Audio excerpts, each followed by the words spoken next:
और बंदी भेजी बंदी बंदी बंदी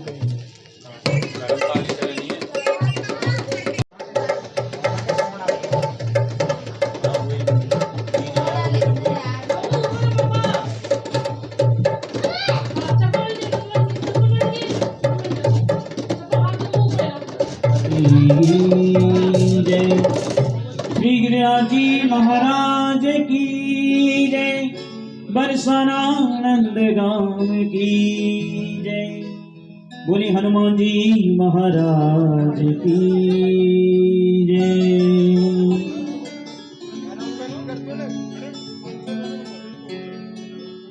श्री गुरु चरण सरोज रजे,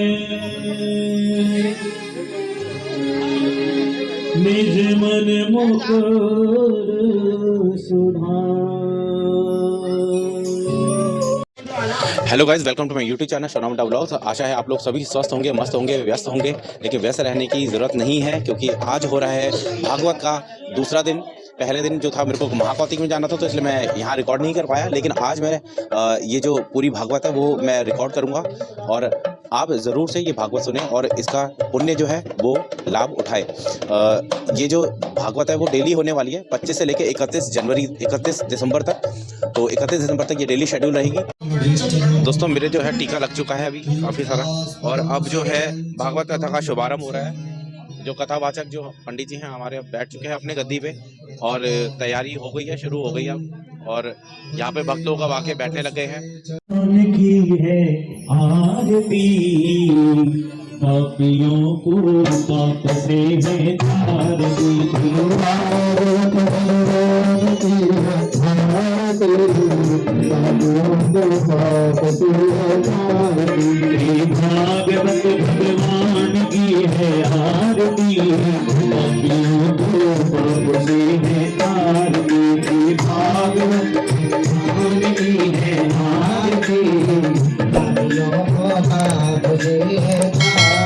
ये अमर ग्रंथ ये मोती पंथ ये पंचम वेद निराला, नव ज्योति जलाने वाला। ये अमर ग्रंथ ये मोती पंथ ये पंचम वेद निराला, ये अमर ग्रंथ ये मोती पंथ ये पंचम वेद निराला, नव ज्योति जलाने वाला। हरि राम यही हरि राम यही हरि राम यही हरि राम यही, जग के मंगल की श्री कृष्ण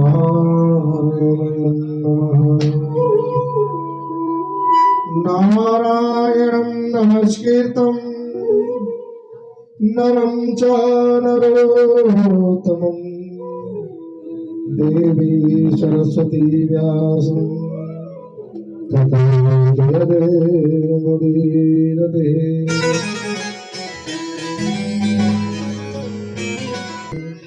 मंगलम पुंडरीकाक्षाय सहसा पुरुषस्य तस्य, सद्यो वशीकरण चूर्णमनंत सत्यं, तेनाधिका चरण रेणु मनुस्मरामि। मुखारविंदे विनिवेशयन्तं तस्य कैसयानन्दाय मुकुन्दं सहस्रामि। कृष्णाय वासुदेवाय हरे परमात्मने प्रणतोऽस्माय गोविन्दाय नमो नमः। वसुदेव सुतं देवं बोले कुशलाल की है, श्री भागवत महापुराण की है, सर्वेश्वरी श्री राधा महारानी की है, सुंदर भागवत भगवान की जय, श्री गौ माता की जय, अनंत कोटि वैष्णवन की जय, ब्रह्मंडल धाम की जय, ब्रज के गोपी पालन की जय, यशोदा मैया की जय, नंद बाबा की जय, खीरत मैया की जय, ब्रजवान बाबा की जय, अष्ट सती की जय, अष्ट सकावन की जय, रजरानी की जय, रसरानी की जय, रेणु रानी की जय, रेणु रानी की जय, जय श्री राम। से बोलना पड़ेगा राधे राधे। मेरे युगल सरकार की स्वप्नमय प्रतिमूर्ति श्रीमद् भागवत कथा को मेरा नमन बंदन। कथा सुनने के लिए पधारे मेरे कथा के बुजुर्ग मातृशक्ति, बंधु बांधव, भाई बहन, आप सभी श्रद्धालु भक्तगण सभी को इस दास का नमन वंदन। अपना स्थान ग्रहण कर पतित पावनी पावन गंगा में स्नान करें। इस पावन यज्ञ में इस अमृतमयी कथा का रसपान करने के लिए अप्रत्यक्ष रूप से पधारी सभी देवीय शक्तियां, पितृदेव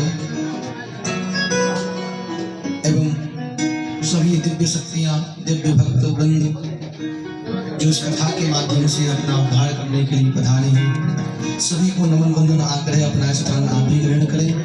दास पर अनुग्रह बनाए तो भगवान की कथा कहने में सक्षम हो।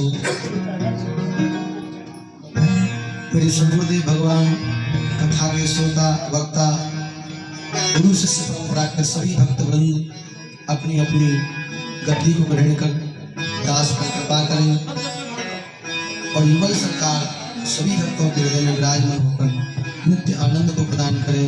जय श्री राधे, जय श्री श्री। प्रेम से बोलना पड़ेगा राधे। आइए आज की इस द्वितीय दिवस की परम मंगलमय पावन पुनीत इस पवित्र बेला को आरंभ करने से पूर्व 2 मिनट अपने मन के मैल को भगवान के नाम से स्वच्छ करते हुए अपने दूषित मन को भगवान के नाम से साफ करते हुए अमृतमयी कथा का स्मरण सभी करेंगे।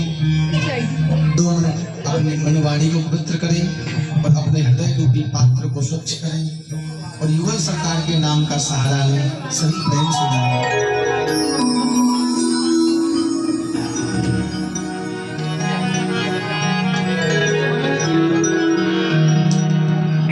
राधे कृष्णा राधे कृष्णा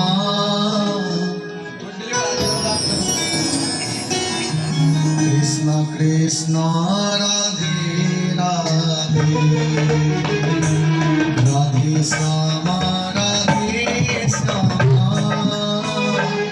श्यामा श्यामा राधे राधे राधे कृष्णा राधे कृष्णा कृष्णा कृष्णा राधे राधे। क्षण का सरोवर। किंतु प्रभु आप हमको ये बताएं, पूर्ण तृप्ति ना वेदों से हुई ना किसी और धर्म ग्रंथ के पाठ से हुई, किंतु भागवत के सुनने से ज्ञान वैराग्य पुष्ट हो गए। ऐसा क्यों? क्या वेदों का पाठ जीव को नहीं करना चाहिए? क्या अन्य धर्म ग्रंथ जीव को नहीं पढ़ने चाहिए? भागवत ही श्रेष्ठ है।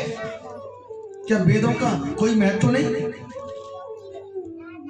सो भैया इतना सुनकर सूत जी हंसने लगे, मुस्कुराने लगे। ऋषियों, बड़ा उत्तम प्रश्न किया है आपने, और मैंने तो कहा ही नहीं कि भागवत जी श्रेष्ठ है या अन्य धर्म ग्रंथ छोटे हैं, वेद छोटे हैं। मैं तो आपको ये बताना चाहता हूं कि भागवत है क्या। आप जानते हैं भागवत किसे कहते हैं? नहीं जानते तो ध्यान से सुनना। देखो, एक एक बात बड़ी इंपॉर्टेंट महत्वपूर्ण है। कभी कभी कथा के बाद कुछ लोग हमसे पूछते हैं तो हम पे उसका उत्तर ही नहीं मिलता, तो कहते हैं महाराज जी कथा में तो इतनी बात है, कहते तो तुमको अब बता नहीं रहे, बताने का मन नहीं है।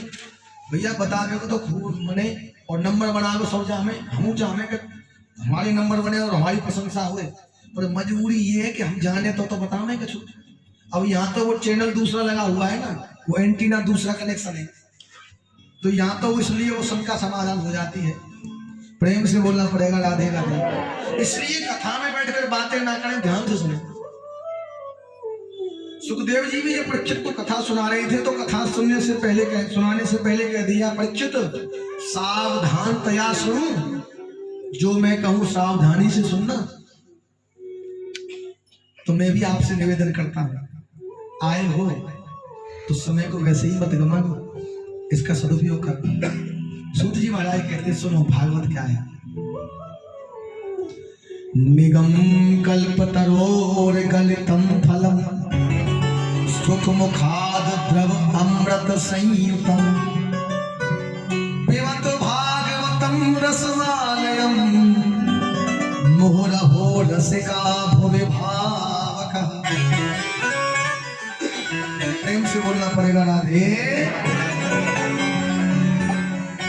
श्री सूत जी महाराज कहते हैं, हे ऋषि, निगम कहते हैं वेदों को। वेद रूपी कल्प वृक्ष का पका हुआ फल है श्रीमद् भागवत। निगम कल्प तरोर गलितम फलम। ये वेद रूपी कल्प वृक्ष का पका हुआ फल है श्रीमद् भागवत। ऋषियों ने कहा, गुरुदेव, तो फल की तो कुछ विशेषताएं होती हैं, भिन्नताएं होती हैं। जैसे कुछ फल स्वाद में खट्टे होते हैं, कड़वे होते हैं, मीठे होते हैं, कुछ नमकीन होते हैं। आपके फल का स्वाद कैसा है? और प्रभु, हमने कुछ फलों को देखा है, कुछ फल खाए जाते हैं, कुछ फलों का पान किया जाता है, वो रसमय फल होते हैं। कुछ फल ऐसे होते हैं जिनमें अनेक बीज होते हैं, किसी में एक बीज गुठली के रूप में होता है, तो गुठली और बीजों को फेंक देते हैं, फल को खा लेते हैं। कुछ फल ऐसे होते हैं जिनमें छिलका होता है, छिलके को फेंक देते हैं, फल को खा लेते हैं। तो आपके फल की विशेषता क्या है? इसमें क्या ग्रहण करने योग्य है और क्या फेंकने योग्य है, क्या त्यागने योग्य है, इसका स्वाद कैसा है? तो सूत जी कहते हैं, ऋषियों, अमृत द्रव संयुतम। ये फल खाने के लिए नहीं, ये द्रव में है, अमृत में है, इसलिए इसका जो स्वाद है वो अत्यंत मीठा है। मीठा क्यों है? सुख मुखाद, पंचमी विभक्ति संस्कृत प्रत्यय ना, तो उससे अलग होने पर तुम, क्योंकि ये सुखदेव जी के मुख से निकल कर आया है। सुखदेव रूपी प्रवक्ता आचार्य के मुख से निकला है, इसलिए ये अत्यंत मीठा है, अमृत के समान मीठा है। देखो, हमारी मैया गांव में जो हमें खेत पे ले जाए करें, तो हमारी आदत ही पेड़न पर चढ़ के कबू अमरूद खानो, कबू आम तोड़नो, कबू जामुन खानो। तो हमारी मैया कल्ला भाई, अरे दाढ़ी के मान जा, गिर जाएगा, पान टूट जाएगा, हाथ पान टूट जाएगा, मत चढ़े। ओ दे भैया नीचे देख ले, कोई तोता को खबो भयो, कोई फल मिल जाए भाई, खा लीजिए। तो हम नहीं मानते, तो हमारी माता जी आती, देखती कोई तोता को खबो फल मिल जाए, तो मिल जाता, तो मैया बोलती, लाला यहाँ फले खाई, बहुत मीठा हो। तो हम उसको जब खाते तो वास्तव में वो मीठा होता। तो हम लोग पूछते, मैया तो ये कैसे पता हो कि ये मीठा है?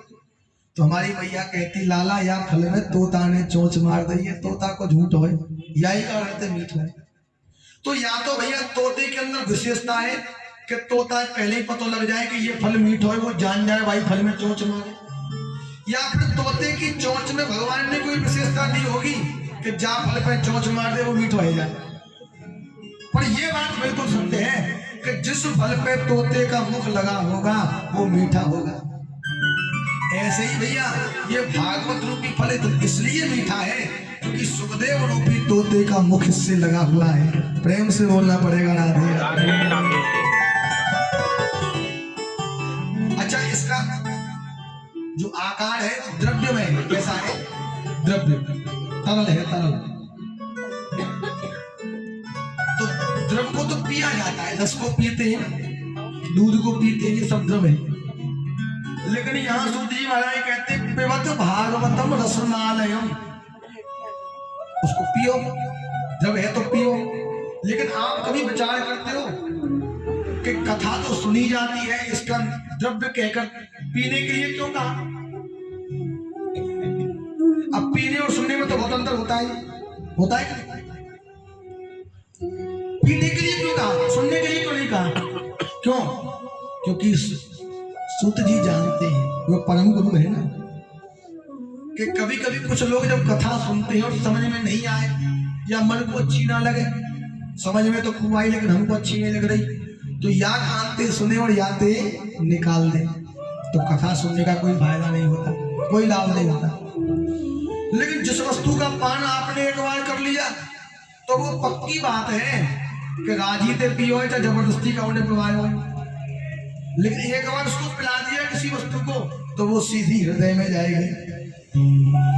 तो मानो इस कथा को पीने के लिए इसलिए कहा इस प्रकार सुनो कि इस कान से सुनकर इससे निकले नहीं। जैसे वस्तु द्रव्य को पीने के बाद हृदय में चला जाता है, ऐसे ही ये कथा सुनने के बाद हृदय में बैठ जाएगी। और जब कथा हृदय में बैठ जाएगी तो एक दिन गोविंद भी हृदय में अवश्य बैठेंगे। प्रेम से बोलना पड़ेगा राधे। इसलिए कहा पिबत भागवतम रसमालयम्।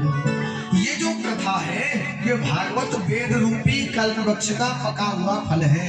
और भैया फेंकने की बात ना तो उसमें कोई गुठली है ना कोई छिलका है। रसमालयम् ये रस का भंडार है, इसको पीते जाओ। बोले जी कब तक पिए? एक कैपेसिटी होती है, खुराक होती है व्यक्ति की। कोई 2 केला खा के पेट भर जाता है, किसी का 2 गिलास जूस में पेट भर जाता है। इसको कब तक पिए? तो कह दिया आलयम, जीवन पर्यंत।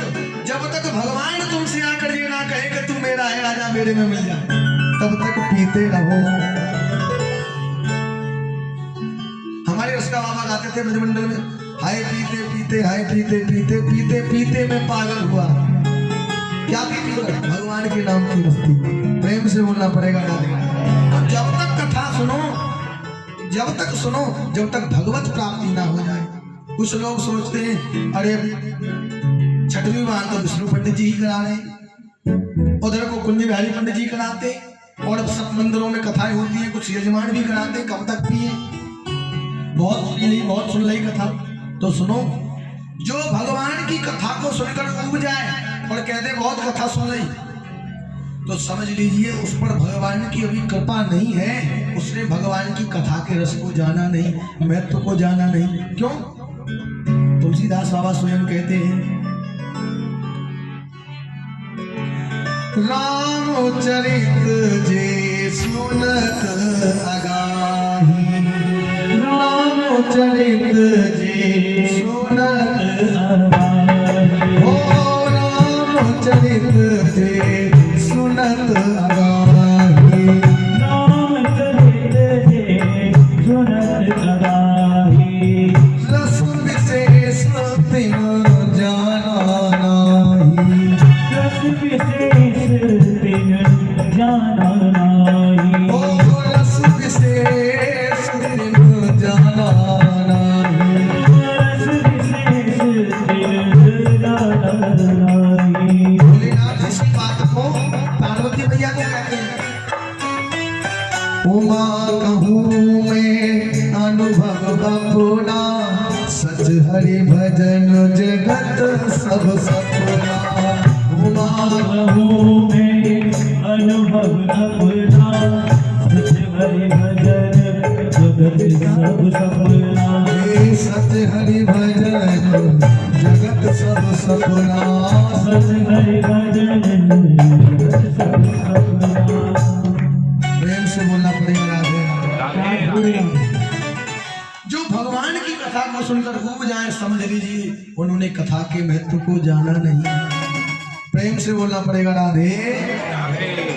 और भैया मैंने कल भी बताया था, भगवान का नाम, भगवान की कथा ही सत्य है। बाकी जो दिख रहा है ये सब झूठ है। और क्या है? ये भगवान की माया है। माया किसे कहते हैं? माँ माने नहीं या माने जो है नहीं फिर भी दिखाई देती है। कैसी है माया? तो माया का रूप में आपको बताऊं संसार में कैसे देखने को मिलेगा। कभी आप जेठ की दोपहरी में नंगे पैर रास्ते पे चले हो, गाड़ी में बैठ के तो चले होंगे, कैसे भी तो चले होंगे रास्ते पे, तो देखा होगा कि आप चलते जा रहे हैं तो कभी कभी जब दूर नजर जाती है रास्ते पे तो ऐसा लगता है कि जैसे रास्ते पे पानी भरा हुआ है। लेकिन जब वहां पहुंचते हैं तो वहां कुछ नहीं होता, और दूर से देखने में ऐसा लगता है कि वहां रोड पे पानी भरा हुआ है। होता है कि नहीं? ठीक ऐसे ही भगवान की माया है। ये सब जो दिख रहा है ना, ये है कुछ नहीं। अगर ये होता तो संकट आने पर सब क्यों तोड़ छोड़ के चले जाते? क्यों जी? अगर ये सत्य होता, ये सगे संबंधी, ये रिश्ते नाते सत्य होते, तो भैया ये छोड़कर क्यों चले जाते?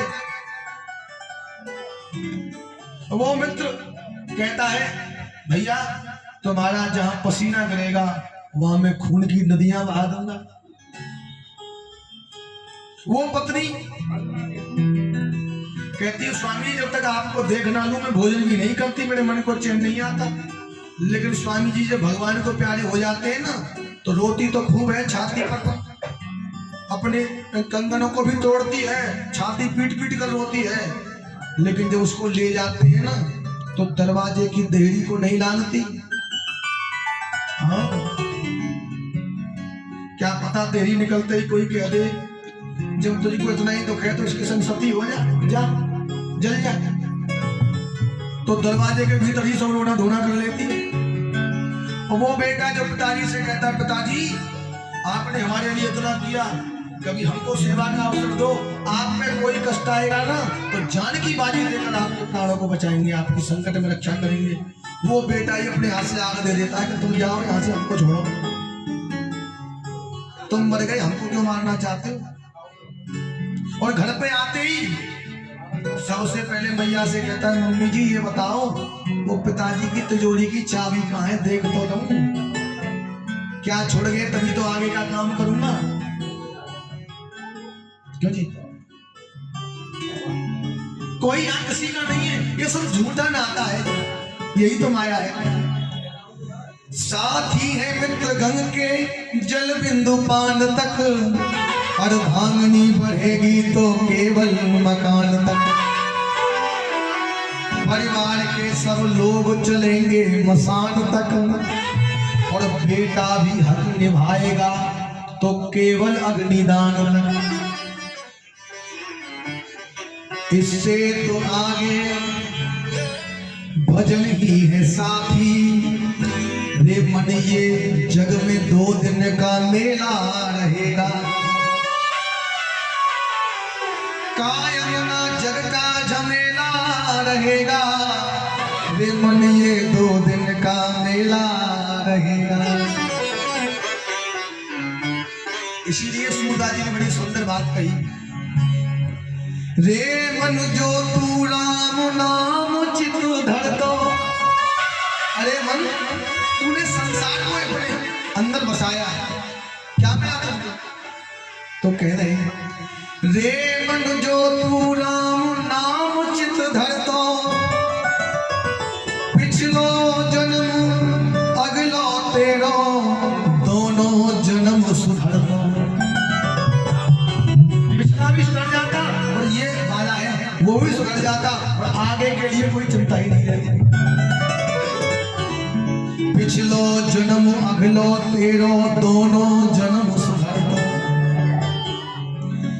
तंदुल भिरत समर्थ श्याम को, संत परोसो कर दो, हो तो नफा संत की संगत। क्या कह रहे हैं? अगर तू संत की संगत में आ जाता, किसी गुरु की शरण में आ जाता तो तुझको फायदा ही फायदा। हो तो नफा संत की संगत, भगत नाम तेरो पर तो। कोई तुझको दुष्ट नहीं कहता, पापी नहीं कहता, कहते भैया भक्त है, माँ बाप की बड़ी सेवा करे, भगवान की सेवा करे, रोज मंदिर जाए, भगत जी ही। हो तो नफा संत की संगत, भगत नाम तेरो पर तो। सूरदास बैकुंठ पेट में, तेरी को न भेंट पकड़ तो। उसके बाद जब तू भगवान के धाम जाता है यहाँ से संसार से, तो कोई विषय वासना यमराज इत्यादि कोई भी तेरा पल्लू नहीं पकड़ता कि यहाँ हमें प्रसाद देकर जा। सूरदास बैकुंठ पेट में, तेरी कोई न भेंट पकड़तो, रे मन जो तू राम नाम चित धर।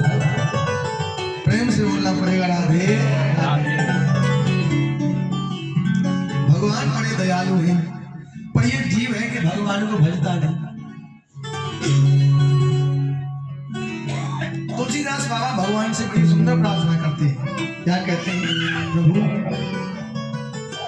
सुंदर सुजान कृपा निधान, अनाथ पर कर प्रीत जो। हे प्रभु, आप जितने दिखने में सुंदर है ना, उससे ज्यादा सुंदर आपका हृदय है। मुझ जैसे अनाथ पर इतना प्रेम किया, सुंदर सुजान कृपा निधान, अनाथ पर कर प्रीत जो, आपने ऐसी प्रीत मुझ पर की, ऐसा प्रेम मुझ पर डाला। पायो परम विश्राम राम समान, दाता नहीं कम। प्रभु, आपकी कृपा से, जाकी कृपा लवलेश दे मत मंद तुलसीदास हूं। मेरे को कोई पता नहीं क्या कहता, कोई कहता जन्म लेते ही मैया को खा गया, ये तो अभागा है। प्रभु, मेरी क्या गलती थी? मेरा जन्म हुआ, मेरे मुंह में भक्ति सुनाता है। अरे दुनिया आपके नाम के लिए तरसती है। आपकी कृपा हुई कि जन्म लेते ही मैंने आपका नाम बोल दिया, लेकिन संसार वालों ने आपका नाम बोलने के कारण मुझको कहा कि तू अभागा है, तूने राम क्यों बोल दिया, तू हितकारी नहीं है। मेरे माँ बाप को ऐसी उल्टी पट्टी पढ़ाई कि मेरे जन्म देने वाले माँ बाप ने मुझको अपने से दूर कर दिया। किंतु प्रभु, आपने सनाथ पर कृपा की, और मैं तो एक साधारण जीव था, लेकिन आपने मेरे को तुलसीदास बना दिया। मैं तो एक मूढ़ था, मत तुलसीदास हूं। आज मैं तुलसीदास हूं, क्यों? आपने इस अनाथ पर कृपा की, और ऐसा विश्राम मुझको मिला प्रभु कि अब मुझको कहीं जाने की जरूरत नहीं। प्रेम से बोलना पड़ेगा राधे। तो इसलिए भैया, ये भगवान की कथा इस प्रकार सुनो कि पेट में सीधे चली जाए, कानों में से सुन के निकले ना, हृदय में बैठ जाए। अरे आज कथा बैठी है, कल गोविंद बैठे हुए, क्यों चिंता करते हो? हमारे गुरुदेव एक बात कहते हैं, उनसे किसी ने प्रश्न किया होगा कि गुरुजी, हम बंद कथा तो सुनने जाएं, तिलक में फूल लगाएं, पर फिर पड़ोसी हंसी करें, देख रहे आगे ढोंगी भगत, आगे ढोंगी भगत। अब गुरुजी ऐसे कह के चिढ़ा हमें, तो हमारे गुरुजी बोले अच्छी बात तो है। अरे पहले तो ढोंगी ही कहते होंगे, लेकिन अब तो नाम भगत हो गया है। तो आज ढोंगी भगत, कल कौआ भगत, परसों बगला भगत, तो गावना का उधर भगवान की कृपा होगी तो हंस भगत बन जाएंगे। भैया करो तो सही, प्रेम से बोलना पड़ेगा राधे राधे। अरे पहले तो कोई जानता ही नहीं था, कोई मानता ही नहीं था, आज कम से कम इतना तो जानते हैं कि ढोंगी भगत है। तो जी, किसी दिन भगवान की कृपा होगी तो हंस भगत भी बन जाएंगे। लगे रहो, प्रेम से बोलना पड़ेगा राधे राधे। राम नाम रटते रहो जब तक घट में प्राण, कबहू तो दीन दयाल के भनक पड़ेगी कान। कबहू तो सोचेंगे भैया मेरा नाम कौन ले, तुम रटते रहो। आगे बड़ा सुंदर प्रश्न करते हैं, प्रभु हे गुरुदेव, आप हमको यह बताएं, हमारे मन में कुछ शंका है, आप उनको दूर करें। तो 6 प्रश्न किए। किम श्रेय शास्त्र सारः का अवतार प्रयोजनम, किम कर्मो के अवतारश्च धर्मम कम शरणं गतः। ये स्वर्ण कार्य 88,000 मुनि कहते हैं, गुरुदेव आप हमको ये बताएं कि ये संसार में जो जीव आया है किसके लिए आया है? भगवान ने संसार में हमको भेजा है, तो हम क्या करने के लिए आए हैं? क्या भोजन करने के लिए, विवाह करने के लिए, काय के लिए आए? ये संत कहते हैं गुरुदेव, इतने शास्त्र हमारे सनातन धर्म में है, अगर 100 जन्म लेकर पढ़े जाए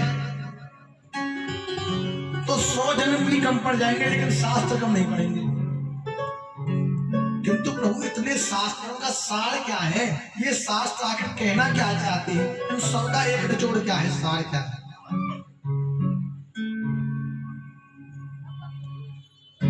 और भगवान के कितने अवतार हैं,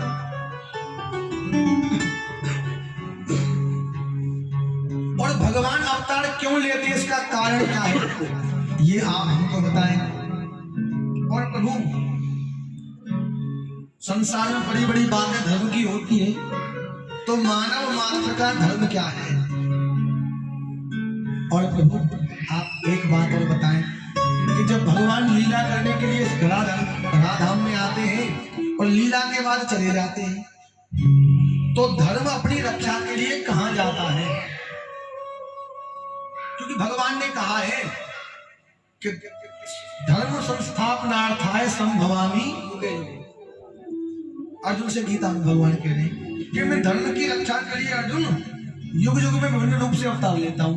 तो भगवान जब चले जाते हैं, लीला को पूरी करके अदृश्य हो जाते हैं, तो ये धर्म अपनी रक्षा के लिए किसकी शरण में जाता है। ये 6 प्रश्न किए।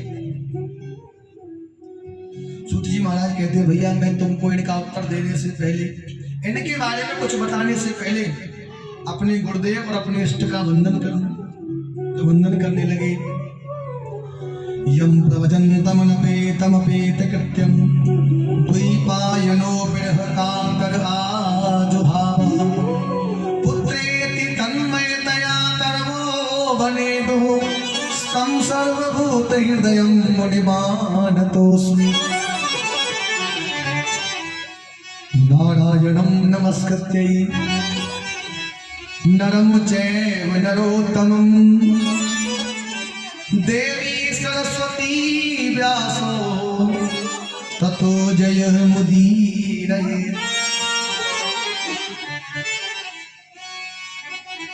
अपने गुरुदेव सुखदेव जी की वंदना की और अपने इष्ट श्रीमन नारायण भगवान की वंदना की।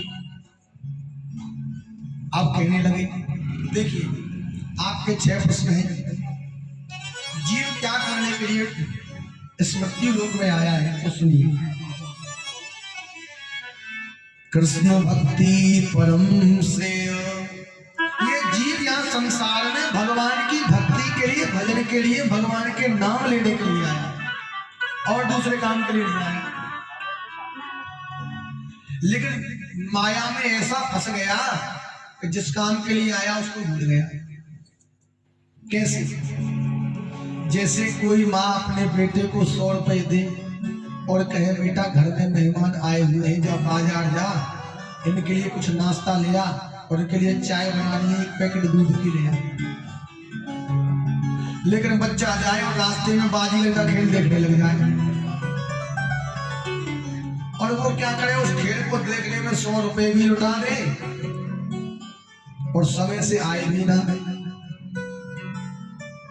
अब रिश्तेदार बेचारे इंतजार में चले जाए। अब मैया को गुस्सा है। अब बहुत समय के बाद जब वो बच्चा आए तो फिर मैया क्या करेगी? क्या करेगी? हाथी लेके पूजा। हमारी ब्रज की मैया होगी तो फिर चूल्हे में दे दूं दाढ़ी के, तेने मेरी सबरी इज्जत बेकार कर देगी। वो सब रिश्तेदार इंतजार देख देख के चले गए। मैं बेर बेर कह रही हूँ लाला भाई साहब लेकर पिता, श्रीमान जी लेकर पिता भी चाय बनाते हैं, वो लाला दूध ले गए और कोई अब फुर्सत मिल रही है तो वो थोड़ी माफी मांगेगा, चलो कोई बात नहीं, तो मैया को थोड़ा क्रोध शांत हो जाएगा। मैया बोलेगी सामान तो ला। और जब बालक कहे कि वो तो लौटाया है उन्हें खेल में, तो मैया को फिर तुम्हारा गुस्सा आएगा। अब शांत नहीं होगा थोड़े से तो मैया 2-4 डंडा ना मारेगी तो थप्पड़ तो जरूर लगाएगी। तो ये जीव संसार में आया है भगवान के भजन के लिए, लेकिन भगवान की माया में इस खेल में देखने में लग गया है। और वहां जो भगवान माँ के रूप में इसका इंतजार कर रहे हैं वो इंतजार में बैठे। अच्छा कभी कभी बच्चा नहीं आता ना समय पे और रिश्तेदार चले जाए तो मैया इतनी गुस्सा आवे तो पड़ोस में देखा वो बालक देखे, काला जाइयो मेरे देख के जाइयो कहाँ गए। बुला दे रहेगी और इतने को बाबू का टाइम मिले तो फिर मैया सोना उठा दाढ़ी के मैं देखूंगा। ऐसे ही भगवान का नियम है भैया। भगवान बड़े दयालु है, लेकिन देखते ही इसको मैंने भेजा है, लेकिन ये आया क्यों नहीं? तो पहले इसको घर भेजने के लिए किसी सखा को भेजते हैं, गुरु रूप में, ब्राह्मण रूप में, इसको शिक्षा देते हैं, भगवान का नाम ले ले, तेरी मैया बुला रही, घर जा, खेले पीछे देख लीजिए। तो ब्राह्मण भी कहते हैं भैया भगवान का नाम ले, संत भी कहते हैं भगवान का भजन करो, पर ये नहीं लेता, बच्चा नहीं जाता, नहीं खेलो देख लो।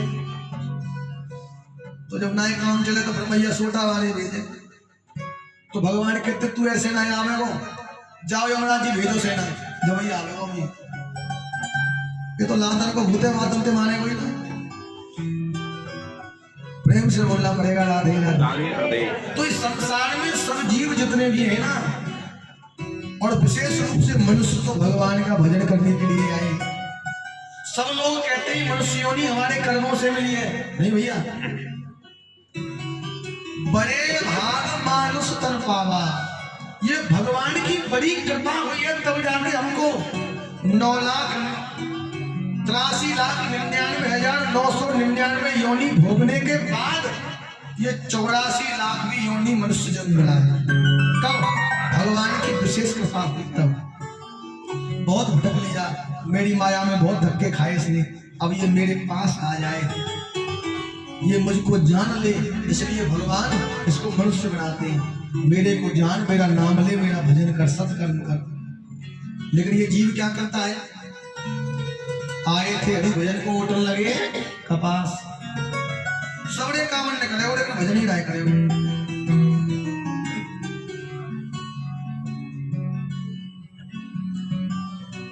दूसरा प्रश्न था कि समस्त शास्त्रों का, धर्म ग्रंथों का सार क्या है?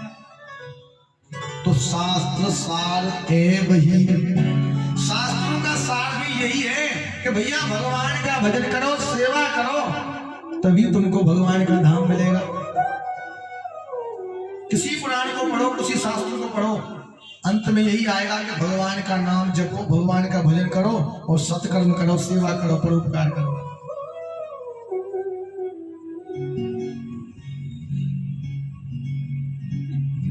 अब भगवान अवतार क्यों लेते हैं? प्रयोजन सताम गच्छत, भगवान धर्म की रक्षा करने के लिए, अपने सत्य रूप को यहाँ स्थापित करने के लिए और अपने भक्तों को सुख देने के लिए भगवान यहाँ अवतार लेते हैं मनुष्य रूप में। कैसे लेते हैं? तो यह बात बड़े सुंदर शब्दों में तुलसीदास बाबा समझा रहे हैं। तो भगवान तो आज भोले बाबा जब आए तो मैया ने कहा प्रभु आप इतना कपट करते हैं और वैसे प्रेम की बातें करते हैं। भोले बाबा बोले मैंने कपट कहाँ किया? आपने कभी नहीं बताया कि आपके गले में ये मुंडों की माला है, इसमें किस स्त्री के मुंड है? बताया देवी मेरे प्रेम का कोई उदाहरण है तो ये मुंडों की माला है। आप बार बार जन्म लेती हो, लीला के लिए शरीर छोड़ देती हो, मैं तुमसे इतना प्रेम करता हूँ, तुम्हारा मुंड निकाल कर हृदय से लगाता हूँ। पार्वती जी को तो खुश होना चाहिए था, लेकिन दिमाग में दूसरी टेंशन, मैं इतने जन्म लेती हूँ कि मेरे स्वामी की माला बन गई। माला में कितने बीज होते हैं? 108। और भोले बाबा ये कहिए बाबा मैं 108 बार जन्मी मर गई, आप एक भी बार सर में दर्द नहीं हुआ? बाबा बोले देवी मैंने अमर कथा सुनी है, उसको पिया है तो मैं ना मरता हूँ ना जन्म लेता हूँ। स्वामी मैं भी आपके प्रेम से वंचित नहीं रहना चाहती, आपके समय में हमेशा रहना चाहती हूँ, वो कथा मुझको भी सुना दो। जिद पकड़ गई भैया। 4 जो जिद होती है ना, हट होती है, वो बड़ी तेज होती है। पहली हट बालक की, बालक हट बैठ गया तो करवाए के माने को, राजा की हट कर दी तो करके ही माने को। मोदी जी ने नोटबंदी कर दिया ना, श्वास नहीं बदल दी हो, तो राजा की हट। तीसरी योगी हट, और चौथी भूल गए हमें भाई, प्रेम से बोलना पड़ेगा राधे राधे।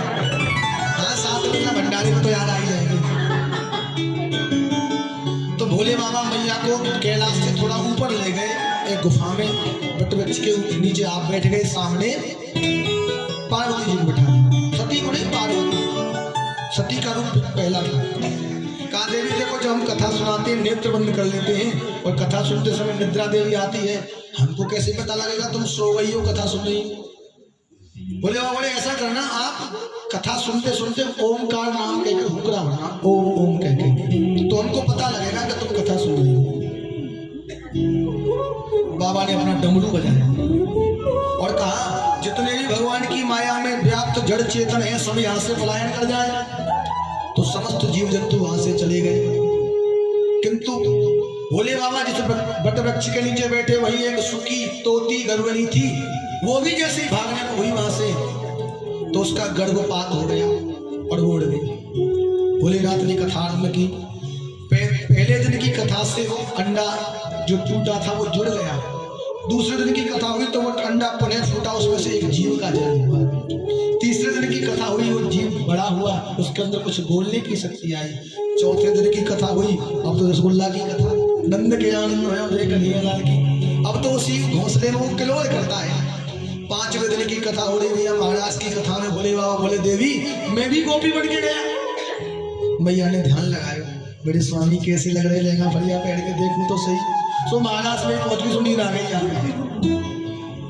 अब हुंकार बंद, तो तोते के बच्चे ने सोचा हुंकरा बंद है गया तो कथा बंद हो जाएगी, तो उसने ओम ओम कह के हुंकरा भर दी, कथा पूर्ण हो गई।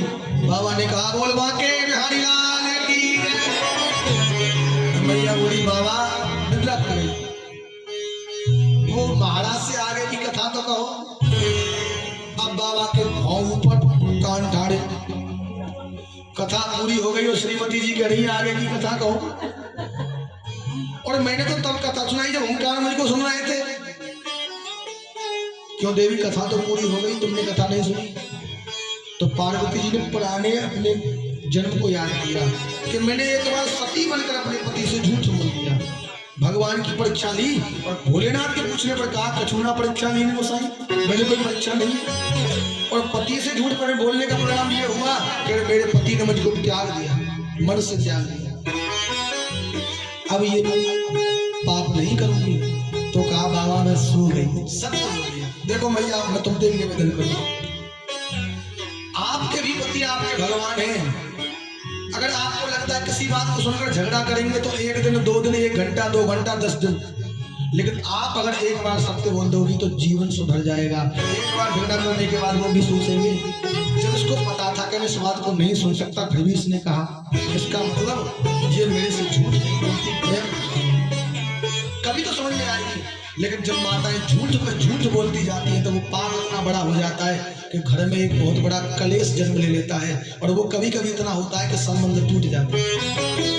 जीवन में याद रहे कि जिससे हम प्रेम करते हैं, चाहे वो पति हो चाहे बेटा हो, उससे झूठ ही ना बोले, क्योंकि पाप की जड़ सबसे पहली जड़ आरंभ होती है ना झूठ से होती है। एक झूठ बोला किसी सत्य को छुपाने के लिए, फिर उसको फिर 1000 झूठ बोलने पड़ेंगे। तो कभी अपने भगवान से, अपने स्वामी से झूठ ना बोले। तो भोले बाबा ने विचार किया, कुछ नहीं दिखाई देता, ध्यान लगाया तो ऊपर उस घोंसले में तोते का बच्चा दिख गया। भोले बाबा को आया क्रोध, त्रिशूल लेके दौड़े। क्यों? जो कथा सुनता है भोले बाबा उसको मार दे त्रिशूल से, इसका मतलब तो यही हुआ नहीं। भोले बाबा इसलिए त्रिशूल लेकर दौड़े क्योंकि इसने गुरु शिष्य की परंपरा का खंडन कर दिया। गुरु का आसन ऊपर होता है, शिष्य का नीचे होता है, और इसमें तो गुरु आसन से ऊपर बैठ के कथा सुनी, ऊपर के संग पीछे बैठ के कथा सुनी। यही कारण था भोले बाबा त्रिशूल लेके दौड़े। देखो निवेदन है, जब आपको कोई वस्तु ग्रहण करनी हो ना, ज्ञान नहीं, कोई कैसी भी वस्तु हो, ज्ञान तो बहुत बड़ी बात है, हमेशा अपने आप को छोटा माने, तब तो कोई वस्तु आपको मिलेगी। और तुम बड़े बन के गए तो कुछ नहीं मिलेगा। हमारे बुद्ध में कहावत है, बेटा बन के तो दुनिया ने खायो, बाप बन के कौन ना खाए।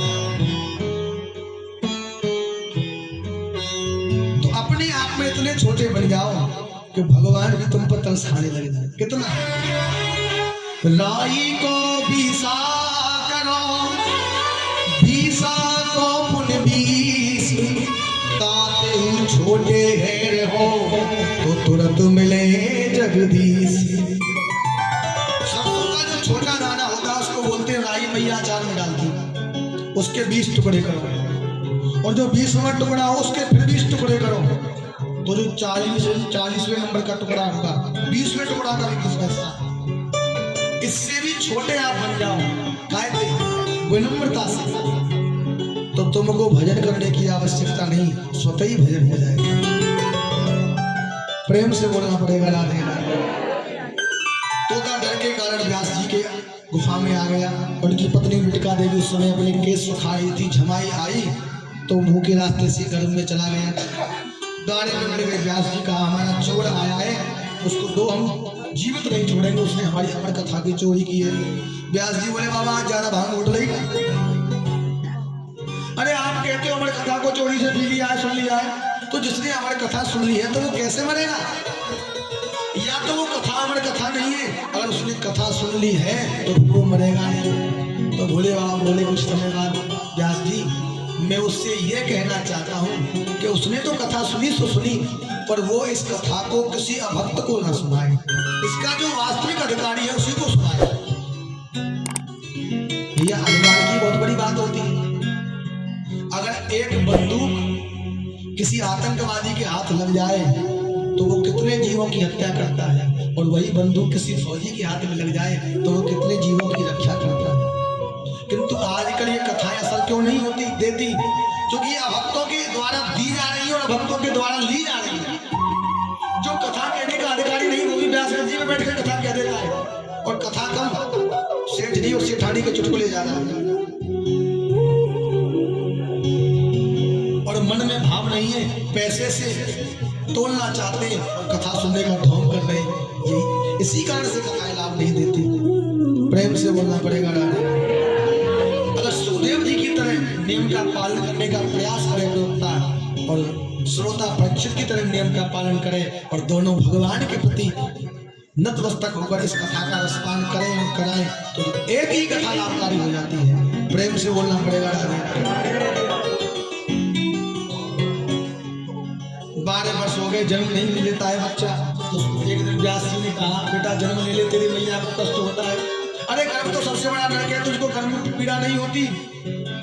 अंदर से सुखदेव जी कहते हैं अरे महात्मन, गर्भ की पीड़ा इतनी बड़ी नहीं है जितनी बड़ी पीड़ा भगवान की माया में फंसने के बाद होती है। मैं संसार में आऊंगा तो भगवान की माया मुझको पकड़ लेगी और मेरे इष्ट से मुझको दूर कर देगी।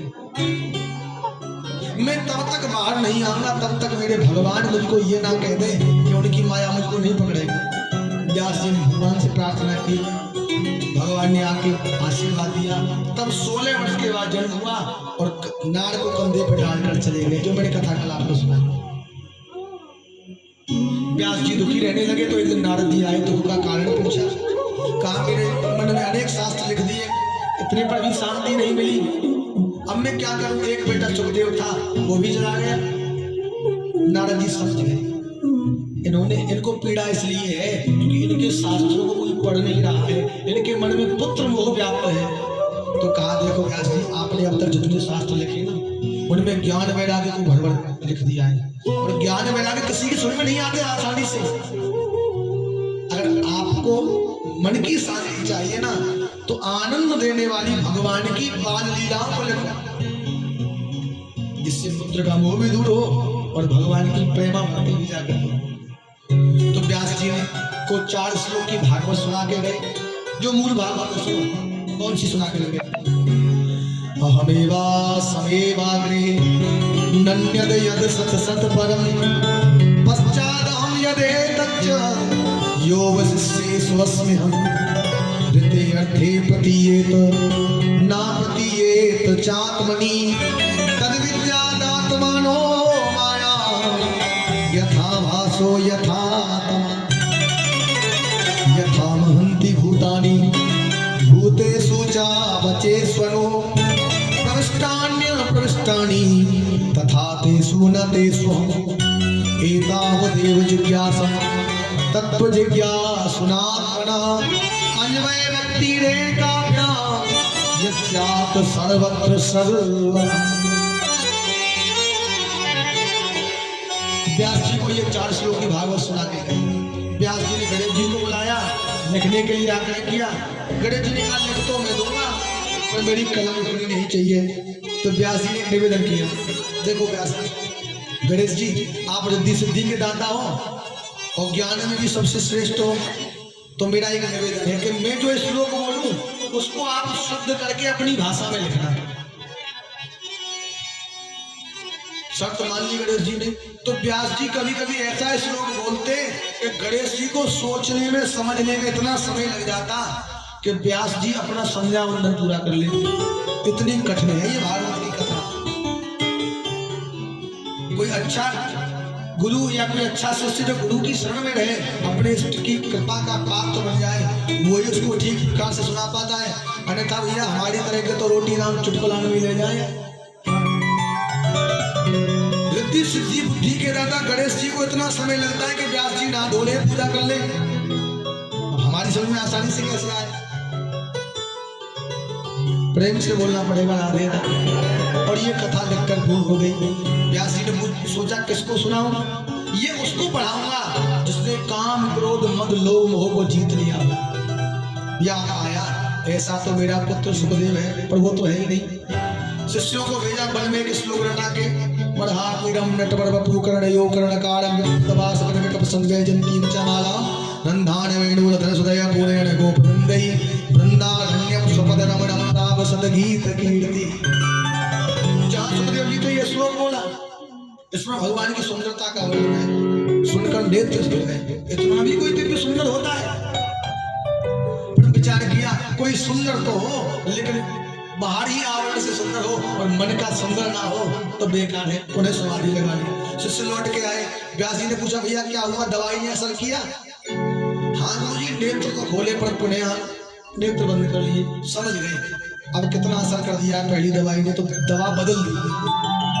जैसे डॉक्टर के पास आप दिखाने जाते हैं तो पूछते क्या क्या हालत है, तो अपनी हालत बताते हो आप, तो वो दवा देते। दूसरे दिन डॉक्टर साहब के पास जाते हैं, जो मैंने खुराक दी उससे क्या हुआ? बोले जी खांसी थोड़ी कम, बुखार भी कम आया, तो दवा बदल देते। तो व्यास जी ने भी दवा बदल दी। अहो वकीयम स्तनकालकूटम जिहांस यापाय विदप्य साधवी लेवे गतिं धातुचिता ततोन्यम कंवा दयालु शरणं ब्रजे। ये शिष्य बच्चों ने जाकर सुनाया, ये श्लोक सुनाया शिष्यों ने। अब इसमें भगवान की दयालुता का वर्णन है। भगवान कितने दयालु हैं। देखो 6 दिन के कन्हैया, वो पूतना मेरे 6 दिन के कन्हैया को अपने स्तर पे जहर पिलवावे आए, लेकिन धन्य मेरे कन्हैया जहर पीने के बाद भी वो गति पूतना को दी जो गति यशोदा मैया को प्रदान की। अपनी धाय बातें दी। बताओ इससे बड़ा दयालु कौन होगा? कोई हमारे गाल में तमाचा मारे, हम कहें राधे राधे बहुत अच्छा हुआ जी, हो सकता है? धन्य मेरे गोविंद, जहर देने आई पूतना को मैया की गति दे दी। सुखदेव जी इतना सुनकर दौड़े, भैया और सुनाओ और सुनाओ। देखो जी हम तो इतना ही जानते, ज्यादा तो हमारे गुरु जी जानते। 18,000 श्लोक है ऐसे। भैया मैं भी सुनना चाहता हूँ। भगवान की कथा की शक्ति देखो, भगवान की कथा का प्रभाव देखो। जो सुखदेव जी पिता के रोने पर लौट कर नहीं आए, वो कथा का एक श्लोक सुनकर पिता के पास दौड़ कर आए और रोने लगे, मुझको ये कथा दान में दे दो। नहीं, पहले मैं तुम्हारी परीक्षा लूंगा। जनक जी के यहाँ भेजा गया। काम क्रोध मद लोभ और सबकी परीक्षा ली गई। जनक जी ने सर्टिफिकेट बना के दिया, बदेड़ राज्य करें, इन्होंने सब पर विजय प्राप्त की है। तब जाकर उनको कथा मिली। और हम पर कितनी कृपा है। भगवान से थोड़ी प्रार्थना करते हैं, विष्णु पंडित जी की तरह ब्राह्मण देवता तैयार हो जाते हैं, थोड़ा थोड़ा सहयोग लेते हैं, क्योंकि एक व्यक्ति की सामर्थ्य नहीं होती है जी इतने बड़े यज्ञ को बनाने की। और भगवान की कृपा से वो कथा बिना परीक्षा के हमको मिल जाती है। अन्यथा सुखदेव जैसे परमहंस को परीक्षा देने के बाद प्राप्त हुई। ये भगवान की कृपा नहीं है तो क्या है? कृपा की ना होती जो आदत तुम्हारी, तो सुनी ही रहती है हालत तुम्हारी। गरीबों के दिल में जगह तुम ना पाते, तो किस दिल में होती हिफाजत तुम्हारी। प्रेम से बोलना पड़ेगा। ये सोनकादि ऋषि कहते महाराज ये परिचित कौन था, इसका जन्म कैसे हुआ, कैसे कथा मिली, तो बताते हैं। भैया महाभारत का युद्ध जब पूर्ण हो गया, भीम ने दुर्योधन की जंगा को तोड़ दिया। जंगा वहां दुर्योधन युद्ध के मैदान में करा रहा था।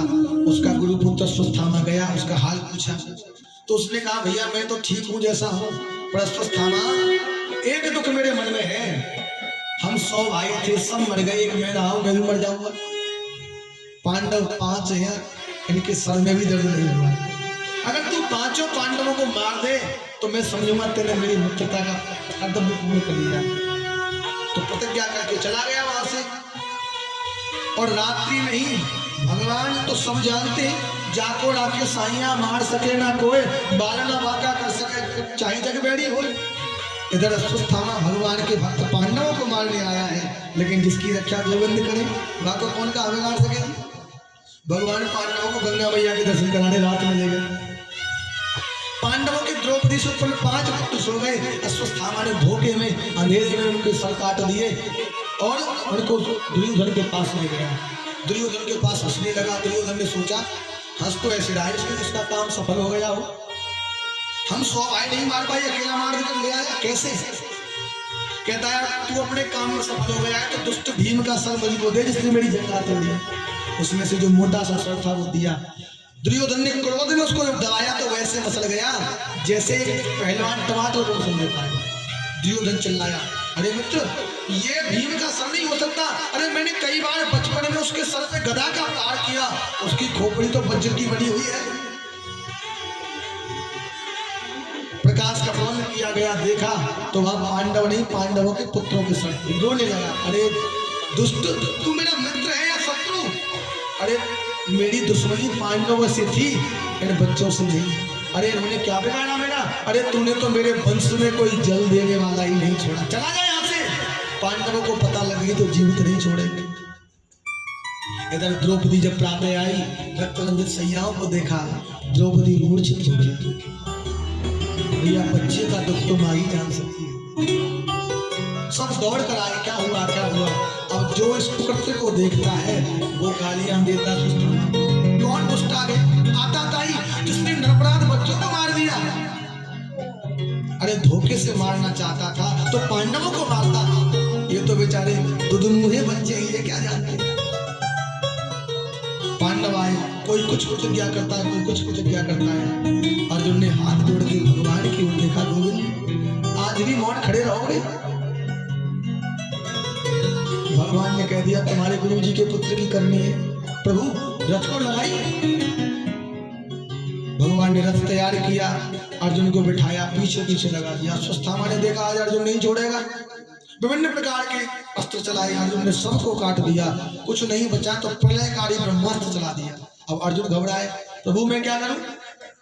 भगवान ने कहा अर्जुन कभी कभी समय के अनुसार विषस्य औषधि विषम, जहर को जहर से ही दूर किया जाता है और कांटे को कांटे से ही निकाला जाता है। तुम भी ब्रह्मास्त्र चलाओ। अर्जुन ने ब्रह्मास्त्र चलाया, व्यास जी ने दोनों को रोक दिया। भगवान से कहा प्रभु ये टकरा गए ना प्रलय हो जाएगी। हे दीनबंधु कोई और उपाय निकालो और लीला को कोई और रूप दे दो। भगवान ने अर्जुन से कहा, अर्जुन ने अपना ब्रह्मास्त्र लौटा लिया, लेकिन द्रोणाचार्य जी ने लौटाने की कला अपने पुत्र को नहीं सिखाई।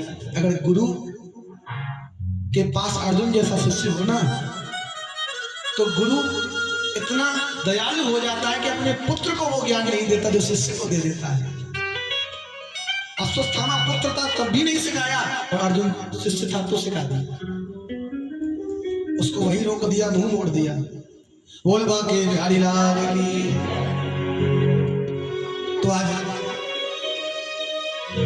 इसको बांध कर ले आए, घिंटते हुए द्रौपदी के सामने डाल दिया, जहां द्रौपदी नतमस्तक नेत्रों से सुधारा प्रवाहित कर रही थी अपने पुत्रों के ऊपर। बोल बाके बिहारी लाल की। हमारी कथा तो है गई जी सफल। अगर बाप बेटा या आशीर्वाद देवे आ जाए तो बातें बड़ा पुण्य कम होगा, समझो भगवान आ गए। और अचंभे की बात यह है कि मंदिर में कथा चल रही है वहां भी गढ़वाली मोहल्ला में, तब भी आशीर्वाद देने आए। प्रेम से बोलना पड़ेगा राधे राधे, वंदना पड़ेगा। तो आज द्रौपदी से कहते द्रौपदी तेरे पुत्रों का हत्यारा ये राजकुमार ने। द्रौपदी ने देखा एक ब्राह्मण जो मेरे पतियों का गुरु पुत्र है वो मेरे पुत्रों का हत्यारा है। दया जाना कहती है स्वामी मुंचता मुंचतामेश ब्राह्मणो नितरामुरु। प्रभु इसको छोड़ दो, इसको छोड़ दो। ये एक तो ब्राह्मण है, दूसरा गुरुपुत्र है। भीम कहता है द्रौपदी तुम क्या कहती है? दुष्ट ने तेरे पुत्रों को मारा है, मेरी गदा लाओ, मैं इसको सब फोड़ के मार देता हूँ। नकुल सहदेव कहते हमारी तलवार लाओ, हम इसको मार देते हैं। ये तो श्री धर्मराज है, कहते जो शास्त्रों में लिखा है वो दंड इसको दो। भीम कहता है जब तक शास्त्र पढ़ोगे ये भाग जाएगा। अर्जुन ने भगवान की ओर देखा, प्रभु भगवान ने कहा भैया शास्त्रों का ज्ञान हम दे देंगे। ब्रह्म बंधुर्ना अंतव्य आता ताई बधारहरा। भैया ब्राह्मण को कभी मारो मत, चाहे कैसा भी बड़ा पाप क्यों ना हो, और आता ताई कोई भी क्यों ना हो, जीवित मत छोड़ो। भीम दादा तो ताली हो जा, कैसे लगे? धन्य गोविंद तुम्हारे न्याय। दोनों बात कह दी। एक और कहते हो ब्राह्मण कितना भी बड़ा पापी क्यों ना हो मारो मत, एक और कहते हो आता ताई कोई भी क्यों ना हो जीवित मत छोड़ो। ये स्वस्थामा ब्राह्मण भी है, आता ताई भी है, मैं क्या करूं? अर्जुन समझ गए भगवान क्या कहना चाहते हैं कि किसी व्यक्ति को, सम्मानीय व्यक्ति को हृदय से त्याग देना उसका अपमान ही मारण दंड के समान है। तो आज अर्जुन ने अश्वत्थामा के मस्तक से मणि निकाल दी, सर के आधे बाल काट दिए, शिखा को काट दिया, चोटी को काट दिया, धक्का देके बाहर निकाल दिया। अश्वत्थामा को तो पांडवों का शुक्रिया करना चाहिए था, धन्यवाद करना चाहिए था। मेरा काम बड़ा पाप जीवित तो छोड़ा, किंतु दुष्ट दुर्योधन का रक्त तिलक के रूप में लगा हुआ है तो बुद्धि बिगड़ी हुई है। तो रुके हुए उस ब्रह्मास्त्र का मुख आज उत्तरा के गर्भ की ओर कर दिया। सोचा इनके वंश में किसी को छोड़ूंगा नहीं। इसको याद आ गया तभी कि अभिमन्यु तो वीरगति को प्राप्त हो गया, किंतु उसकी पत्नी उत्तरा गर्भवती है, तो वो ब्रह्मास्त्र वहां दौड़ गया। आज ब्रह्मास्त्र उत्तरा के गर्भ को जलाने लगा तो उत्तरा ना तो कुंती के पास गई जो ददीरा सास है, न अपनी सास द्रौपदी के पास गई, किसी के पास नहीं गई, क्योंकि वो जानती है कि ये सब मेरी रक्षा करने में समर्थ है। वो किसके पास गई? सीधे भगवान के पास, और भगवान से बात कर रही है, पाहि पाहि महायोगी देव देव जगत पते नन्यद त्वद भयं पश्ये यत्र मृत्यु परस्परम। हे गोविंद, एक दिव्य शक्ति मेरे गर्भ को क्षीण करना चाहती है, मेरी रक्षा करो, रक्षा करो। आज तुमने मेरी रक्षा नहीं की तो आपके भक्तों का आपसे विश्वास उठ जाएगा, क्योंकि मेरे गर्भ में आपका भक्त का वंशज है। भगवान ने कहा उत्तरा तूने मुझको भक्त की सौगंध दे दी, लगता है तूने अपनी सास की सेवा की है और तेरी सास ने मेरी कमजोरी तुझको बता दी है। जब उत्तरा यहाँ पे आई थी ना तो सब लोग मुंह दिखाई देते, नहीं बहू। द्रौपदी ने हाथ जोड़ के कहा बेटी मैं तुझको मुंह दिखाई में कुछ दे नहीं सकती, पर ऐसा ज्ञान देती हूँ कि जब तू संकटों के बादल तेरे ऊपर छा जाए, संकटों में घिर जाए, तब तू मेरी बात को मानना। तो अपने चीरहरण की कथा बताई, बेटी मैं ऐसे 5 पतियों की पत्नी हूँ जो पृथ्वी को फोड़कर गंगा निकाल दे, 5 तत्वों को अपने बस में कर ले। ब्रह्मांड में जिनको जीतने वाला कोई नहीं, किंतु जो जुआ में मुझको हार गए, उस सभा में तेरे वंश के समस्त पूर्वज बैठे थे, मेरे ददिया सुसर कृपाचार्य द्रोणाचार्य सब गुरु समस्त बैठे थे। दुष्ट दुशासन दुर्योधन के कहने से मुझको खींच कर लाया, मेरी साड़ी को खींच रहा था। बेटी मैंने सबसे गुहार लगाई, किसी ने मेरी रक्षा नहीं की, और यहाँ तक कि बेटी मेरे पतियों ने भी नीचे गर्दन डाल ली। और मैं किसकी कहूँ, मेरा बल भी मेरे काम नहीं आया। बेटी जब मेरे कुछ काम नहीं आया, मैं बिल्कुल असहाय हो गई, तो उत्तरा मैंने अपने गोविंद को याद किया। मैंने उस समय गोविंद से कहा कौरवै पर भूताना किम न पश्यति केशव। अरे गोविंद जैसी के लिए भैया बड़े हो, आज तुम्हारी बहन की लाज लुटी कौरव पुत्र दुशासन तुम्हारी बहन की साड़ी को खींच रहा है। अरे मेरी सीढ़ी तुम्हारी उस उंगली पे अपनी धोती को फाड़ के बांधा था। बेटी मेरे कहने में देरी हुई थी, मेरे श्री गोविंद को आने में देरी हुई। मेरा कन्हैया मुझसे वस्त्र बनकर लिपट गया, मेरा श्याम मुझसे वस्त्र बनकर लिपट गया और अपनी बहन की लाज बचाई। तो बेटी जब तुझका कोई संकट आए संसार की ओर मत जाना, ये सब झूठ बोलते हैं, कोई किसी का साथ नहीं देता, साथ देने वाला तो गोविंद है। तो आज तो इसी कारण से आई, भगवान ने कहा तू मेरी माँ बन जा थोड़ी देर के लिए, तभी तो मैं तेरी रक्षा करूंगा, क्योंकि तू परम सती है और मेरे अंदर तेरी शक्ति नहीं कि मैं किसी सती का स्पर्श कर पाऊं। तू मेरी माँ बन जाएगी तो मैं तेरे गर्भ में जा सकता हूं। तो उत्तरा ने थोड़ी देर के लिए भगवान को पुत्र माना। भगवान अंगूठे के समान रूप बनाकर उत्तरा के गर्भ में गए, अपनी गदा को वेग से घुमाया, मानो चक्र चला रहे और ब्रह्मास्त्र को नष्ट कर दिया और भक्त की हत्या की। गर्भ को सबसे बड़ा नरक कहा जाता है। सुखदेव यहाँ सूर्य जी महाराज कहते हैं, हे ऋषियों मेरे गोविंद इतने दयालु हैं, अगर भक्त पे संकट आए ना तो स्वयं उस नरक में जाकर भी अपने भक्त को बचाने जा रहे हैं। भगवान ये भी नहीं देखते कि नरक में है मैं दिव्य वैकुंठ का वासी हूं, भगवान नरक में भी जाते हैं कि मेरा दुखी ना हो। अच्छा विशेषता भगवान की तो है ही, लेकिन उत्तरा के गर्भ की सृष्टि विशेषता कम नहीं है जी। जो जन्म बाद में लेगा और गोविंद का दर्शन पहले कर रहा है, कैसे पुण्य किए होंगे इसने, प्रेम से बोलना पड़ेगा राधे। ये सब लीला कुंती बुआ देख रही थी। भगवान ने एक बार जाने के लिए आग्रह किया, आपका राज्य आपको मिल गया, मैं जाऊं द्वारिका। तो बोले कुछ दिन और रुक जाओ। एक दिन भगवान को रोते देखा तो पूछा किस लिए रो रहे हो? पितामह भीष्म मेरी याद में बाणों की सैया पे पड़े हैं। पांडवों को लेकर गए, पितामह भीष्म को अंतिम दर्शन दिया और राज्य धर्म इत्यादि के उपदेश सुनवा कर लाए और पितामह की दिव्य ज्योति भगवान में लीन हो गई। पांडवों ने अंतिम संस्कार किया। जाने लगे तो सबने भगवान से प्रार्थना की, अनेक वरदान मांगे। किसी ने भक्ति का वरदान मांगा, किसी ने ज्ञान का वरदान मांगा, किसी ने कुछ मांगा। लेकिन जब कुंती की बात आई ना तो भगवान कहते बुआ तुम भी मांगो। कुंती कहती श्याम सुंदर अब ये ठिठोली नहीं चलेगी, ना मैं तुम्हारी बुआ हूं ना तुम भतीजो, तुम सबके परदादा हो, मैं जान गई हूं।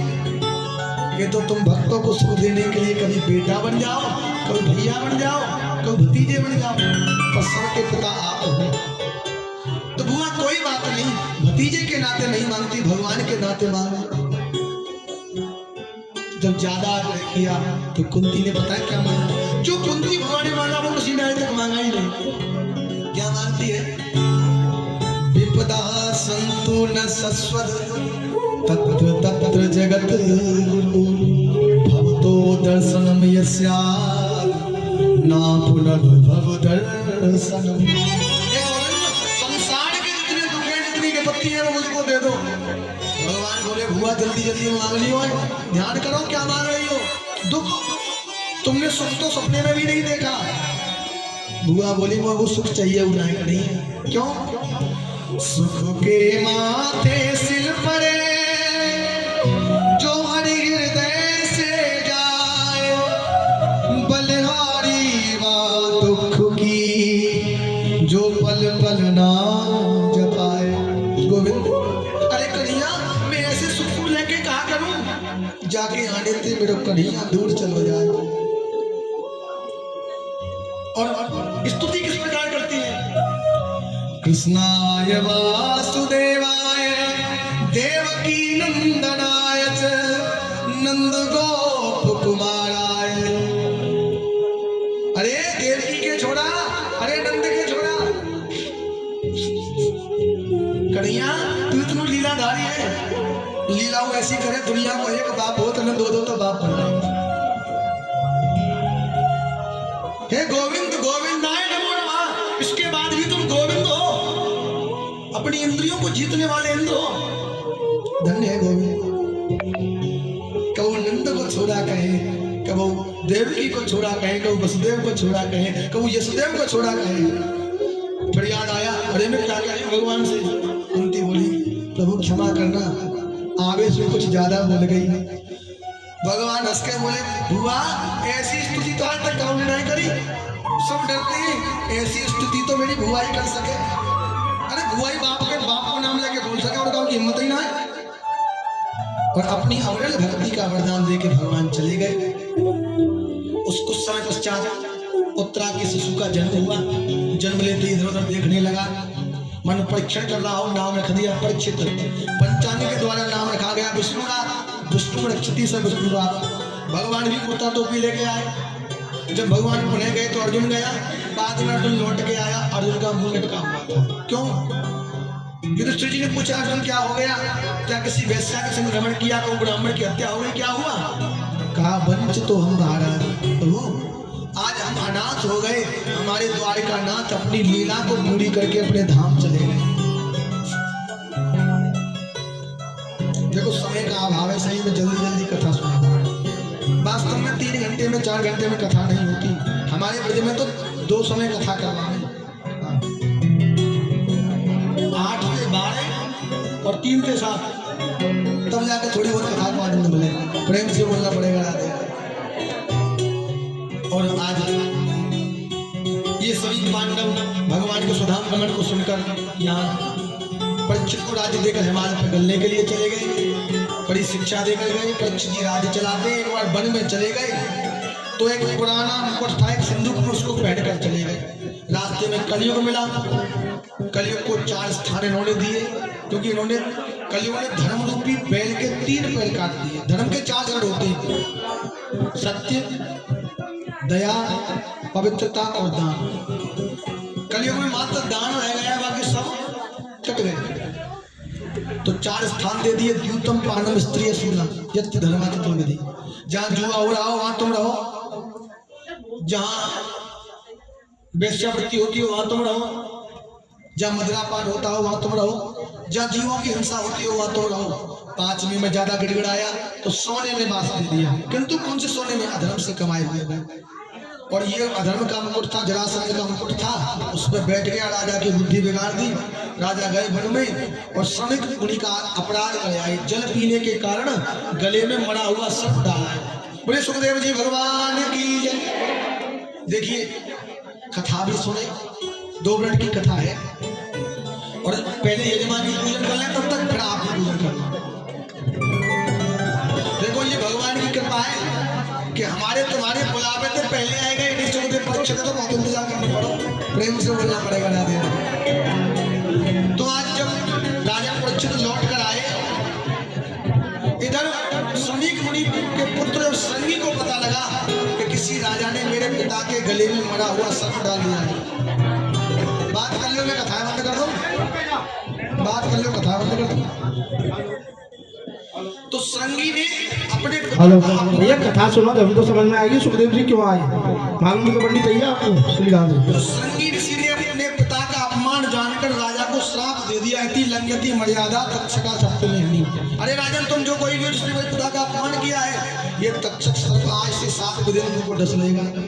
श्रमिक मुनि को जब पता लगा, एक शिष्य को भेजा राजा के पास, राजन तुमने हमारे पिता का अपमान किया है, हमारे गुरु का अपमान किया है, हमारे गुरु पुत्र ने तुमको श्राप दिया, ये तक्षक तुमको 7 दिन काट देगा, अपनी मुक्ति का उपाय करो। तो राजा ने कहा ये मुझको श्राप नहीं वरदान दिया है। अरे मेरा पाप तो इतना है कि मेरी मृत्यु इसी क्षण हो जाती, पर संत दयालु होते हैं तो 7 दिन का समय मुझको मुक्ति के लिए प्रदान कर दिया। और अपने पुत्र जन्मे जय को राज्य देकर वन में चले गए। तुम्हारी तरह रह गए कि या गाँव में कर चलूँ, गाँव में कर चलूँ, कथा कौन सी भगी जा रही है। कछु लोग मैया बहन भैया कथा सुन रहे तो हमें घर के आओ गाँव में कर लो।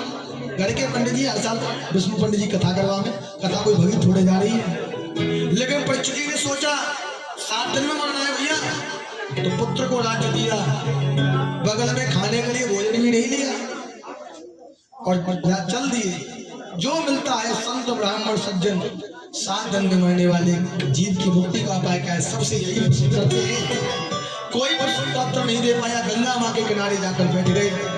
मैया से कहते मैया आप तो भगवान के चरणों से निकली हो, तो मेरी प्रार्थना भगवान से कह दो कि मुझ पे गलती से संत का अपराध हो गया है, मेरी मुक्ति कैसे होगी। जो भगवान मुझको गर्भ में बचाने गए कि आज मेरा नाश हो जाने देंगे, मेरी मुक्ति नहीं कराएंगे। तो मानो गंगा मैया ने भगवान से परीक्षित की प्रार्थना कह दी और भगवान ही स्वयं सुखदेव का रूप बनाकर उस सभा में उतार गए। तत्र आगत भगवान व्यास पुत्र, वह भगवान ही स्वयं व्यास पुत्र नंदन बन के आ गए। सबने प्रणाम किया, सम्मान किया। संत बोले परीक्षित ज्यादा सम्मान मत करे तो इनको, क्यों? इनको सम्मान ज्यादा अच्छा नहीं लगता। ये एक जगह पे इतना रुकते हैं जितने समय में गैया को दूध निकाल हो जाए, और तू ज्यादा सम्मान के चक्कर में पड़ा तो वहीं चले गए। तो उसने प्रणाम करके अपना निवेदन संतों की भरी सभा में सुखदेव जी के सामने कर दिया। म्रियमाणम किम कर्तव्य, हे गुरुदेव, जिस जीव को 7 दिन में मरना है अपनी मुक्ति के लिए क्या करे। सुखदेव जी बोले बोले राजन परीक्षित, बड़ी आने तेन प्रश्न कृतौ लोक हितम नृप, तेरा प्रश्न तो बड़ा उत्तम है, लोक हित के लिए है, इसका उत्तर मैं तुझको अवश्य दूंगा। पर कब? कल 2 बजे से। अब जिन्होंने सुखदेव जी का पूजन नहीं किया है, धीरे धीरे आए। हमारे कौशल किशोर कुंतल आपको एक सुंदर सा भजन सुनाएंगे श्री राधे। और आप पूजन करते रहे, भजन का आनंद लेते रहे। बोले वृंदावन बिहारी लाल की जय। देखिए आपको पता होगा कथा में सुखदेव जी का आगमन क्यों हुआ, अभी महाराज जी ने सुनाया, पर लेकिन बहुत से उनको नहीं मालूम होगा। अभी ऐसे भी होते हैं बहुत से यहाँ से सुनते और यहाँ से थोड़े से निकाल देते हैं। तो सुखदेव जी का पूजन इसलिए हुआ जब राजा परीक्षित को श्राप लग गया, जब उन्होंने एक सर्प को ऋषि जी के गले में डाल दिया था। श्राप लगने के कारण उनकी 7 दिन में मुक्ति कैसे हो, इस कथा को कौन सुनावे। तो सुखदेव जी बड़े छोटे से थे, तो सुखदेव जी आए और राजा परीक्षित को कथा सुनाई। तो कथा यहीं से प्रारंभ होती है, कल से कथा प्रारंभ हो जाएगी, कृष्ण जी कथा प्रारंभ हो जाएगी। कृष्ण जी का जन्म भी होगा, राम जी का भी जन्म होगा, और वामन भगवान भी राजा बलि को भरने आएंगे। तो हमारे मुख्य जजमान कौन है आज के? भूषण ठक्कर जी, रेखा ठक्कर जी आगे आएंगे, और अरोड़ा जी, संजय अरोड़ा जी। सबसे पहले सुखदेव जी का पूजन करेंगे। अच्छा, मैं आपसे एक निवेदन कर दूं, देखो अगर आप चाहते हो समय से विश्राम हो तो ठीक 2 बजे आ जाया करो, जिससे कि 6:15 बजे तक आरती हो जाए सब कुछ करने के बाद। क्योंकि देखो गृहस्थ में घर में बहुत कार्य होते श्री राधे, श्री राधे। तो सब प्रथम पूजन करेंगे, उसके बाद एक एक करके आना है, जिसको भी सुखदेव जी का पूजन करना है। कहते हैं कि कोई ज्ञान में बड़ा होता है, कोई बल में बड़ा होता है, कोई धन में बड़ा होता है। जो ज्ञान में बड़ा होता है वो सबसे बड़ा होता है। तो सुखदेव जी ज्ञान में सबसे बड़े थे, इसलिए सुखदेव जी का बड़े बड़े ऋषि जो 100,000 वर्ष तक जिनकी आयु थी वो भी भगवान को प्रणाम करने के लिए आए थे सुखदेव जी को। हरि ओम स्वस्ति न इंद्रो वृद्धश्रवाः स्वस्ति न भूगा विश्ववेदाः स्वस्ति न तारक्षो अरिष्टनेमि स्वस्ति नो बृहस्पति ददातु। तिलक लगाइए। ओम मंगलम भगवान विष्णु मंगलम गणध्वज मंगलम पुंडरीकाक्षाय मंगलाय तनो हरि। देखिए सुखदेव जी ने कैसे ज्ञान बांटा था भगवान के। तो ये बाल आपको सुंदर सा मंत्र सुनाएगा।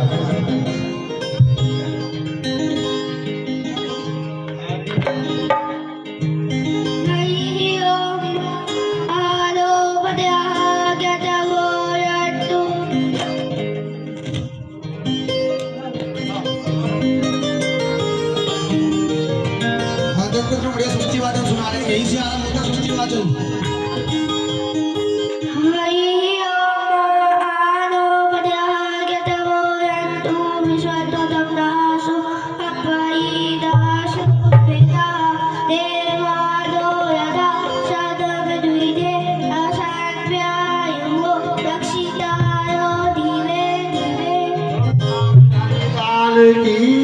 संपूर्ण भगवान की जय। मैं विष्णु पंडित जी तैयार है जिंदा श्री राधे। और पैर छूलिए सुखदेव जी के और सभी एक एक कर आएंगे, पूजन करेंगे, धक्का मुक्की कोई नहीं करेगा, सुंदर भजनों के साथ। उसके बाद आरती। श्री राधे। हाँ, मैं भी करूंगा।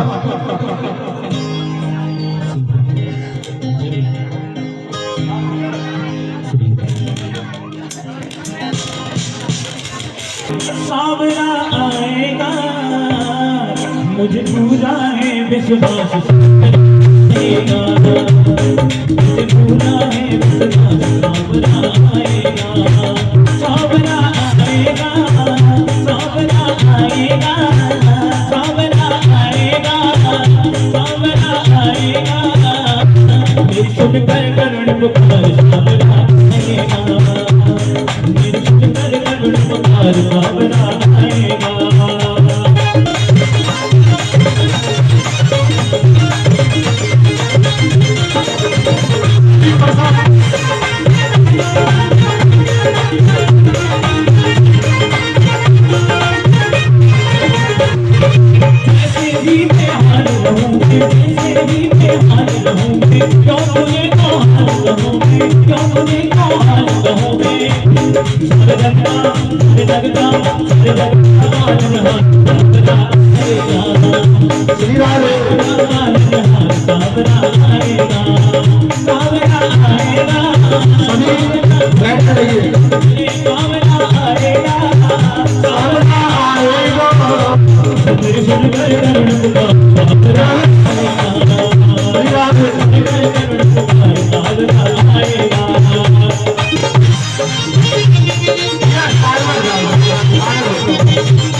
जिनको आरती जो जा रहे हैं प्रसाद लेके जा सकते हैं, जिनको आरती करनी है वो रुक जाएंगे, ठीक है ना। श्री राधे। चाय पकौड़े का प्रसाद है बहुत बढ़िया सुंदर की है आरती, पापियों को पाप से है तारती, भागवत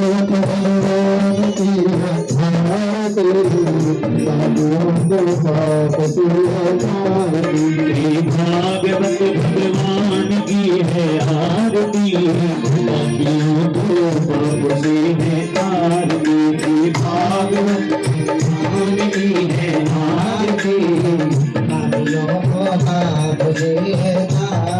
ये अमर ग्रंथ ये मोती पंथ ये पंचम वेद निराला, नव ज्योति जलाने वाला, ये अमर ग्रंथ ये मोती पंथ ये पंचम वेद निराला।